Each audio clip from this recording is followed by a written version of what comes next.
volvemos al foro de esta noche y para seguir, para complementar un poco también la mirada que venimos compartiendo en este programa, estamos hablando de pobreza, estamos hablando de estigmatización, de criminalización y hemos estado hablando, interpelando, si se quiere, al Estado en muchos momentos. Y está con nosotros Tiki Marchesini, ministra de Derechos Humanos de la provincia, que podríamos decir es como una de las caras del Estado para un poco también ayudarnos a problematizar esta temática, ¿no? Temas que desde un Ministerio de Derechos Humanos también hay mucho como para mirar, ¿no? ¿Cómo estuviste viendo un poco lo que se discutió acá en relación a estos temas? Mira, coincido con todo lo que escuché, desde escucharlo a Víctor hablar y el escenario de la Tarefa, coincido, es uno de los grupos más vulnerables y a los cuales el Estado más debería atender con políticas públicas de desarrollo integral, desde todos los campos, ¿no? No es solamente el salario social complementario, digo. Pero en realidad el mapa es mucho más amplio también de lo que estuve escuchando, porque incide no solamente en la formación de conceptos y cultural de cada familia, cada lugar, de cada municipio, sino también en las capas, ¿no? En las capas sociales incluso, no solamente en los diferentes poderes del Estado. Es decir, realmente uno podría decir hoy, y si miramos la realidad de por qué ganó el presidente que ganó, yo creo que hubo mucha gente muy vulnerable que lo votó. De eso también estamos hablando. Y cuando pensábamos este bloque, después de atravesar la descripción, si se quiere, de los procesos de estigmatización y cómo eso también impacta en los sectores más vulnerados y la criminalización, pensábamos también un poco cuáles son los desafíos que se tienen desde un área del Estado como el Ministerio de Derechos Humanos para pensar, garantizar derechos o intervenir en estos contextos, porque cuando hablamos de pobreza estamos hablando también de violación de esos derechos humanos, ¿no? Sin duda. Bueno, vamos a empezar por lo principal, que es que el primer vulnerador es el Estado. Porque donde el Estado no ha estado presente es donde justamente esa persona necesitó algo y no estuvo. Tanto desde la mirada de Roxana como desde lo que escuchábamos con Víctor, ¿no? Y en ese sentido yo creo que es importante que un Ministerio de Derechos Humanos, o sea, que tiene una presencia dentro del Estado, reconociendo que el Estado va a ser el primer causante, también pueda revisar cuáles son no solamente las situaciones, sino las medidas en programas presentes y futuros. Lo que sí nos pasa, ¿no? Por lo menos a nosotros en esta gestión, que como la pobreza ha ido aumentando en estos 3 años y medio, toda esta degradación aumentó en todos los canales, en todos los caminos, desde violencia institucional, desde violencia y abuso dentro de la familia, desde desalojos. Digamos, el mapa ha sido cada vez más amplio y más profundo. Por lo tanto, el Estado comienza a generar como una asistencia ya después de lo que sucedió y no antes. Si no, no habría una Celeste presa, ¿no? Ni tampoco una Miriam, si hubiera estado antes el Estado. Entonces, eso también hace que... Ahora, el Estado está, porque nosotros en estos dos casos, de hecho, lo de Celeste nos llamó mucho la atención. Nosotros estuvimos en la semana en Oberá, el Estado estuvo, y era el área social de ese Estado, conociendo la problemática, pero la intervención, como decía Roxana también en el bloque anterior, sigue siendo estigmatizante, criminalizante. Bueno, por eso también yo hablaba de los contextos culturales, ¿no? Cuando te decía que también depende del contexto cultural de la persona que está en ese caso cumpliendo un rol dentro del Estado, de cómo está evaluando las circunstancias.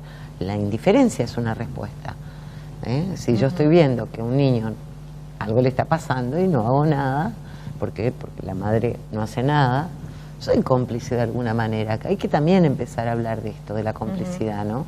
De un Estado que mira, dice, reconoce y modifica, y de un Estado que le queda más cómodo decir, deja que lo arregle otro. Ahora, Tiki, ¿hay márgenes como para que vos dialogues vos desde esa área también con esas otras áreas del Estado? Es difícil, con algunas puedo dialogar más, con otras menos.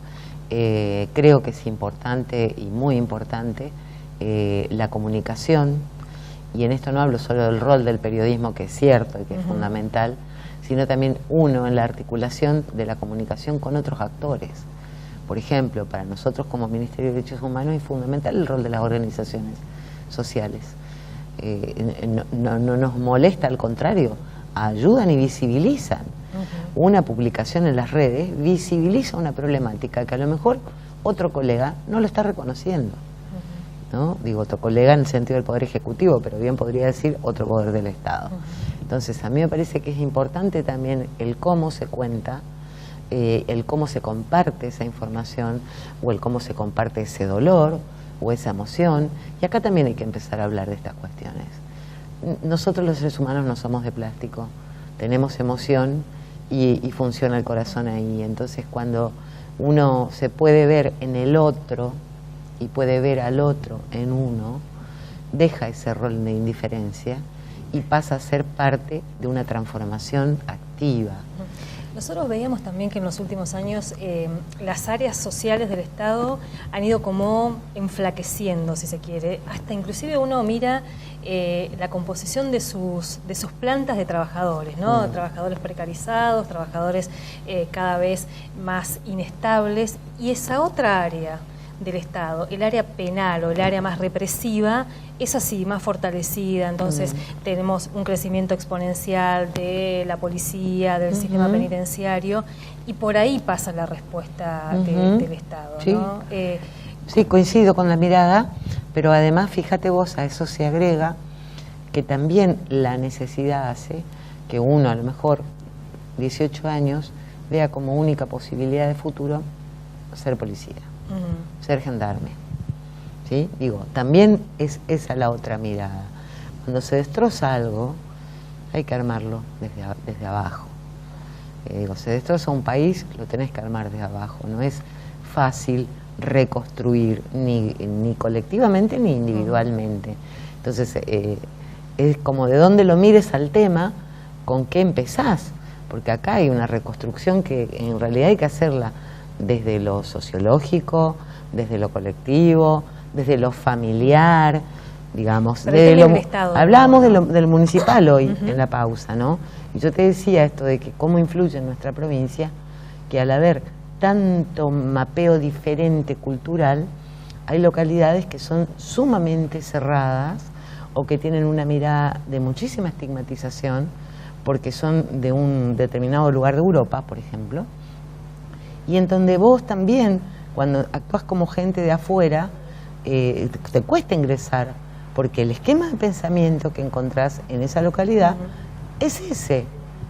¿Sí? Ahora, ahí también, y esto lo decía en el bloque anterior, hay ordenamiento jurídico, hay como cuestiones básicas que debieran atenderse más allá del imaginario, la adhesión a algún credo en particular. Es decir, hay políticas públicas que deberían estar por fuera de eso, y que ahí, bueno, me parece que también los municipios, las áreas deberían empezar a... Sin duda, lo que pasa es que cuando a lo mejor ese municipio tiene un contexto colectivo que piensa parecido, sin duda va a seguir ganando y van a seguir estando con esas mismas prácticas, a lo mejor hasta que algo suceda y modifique, ¿no?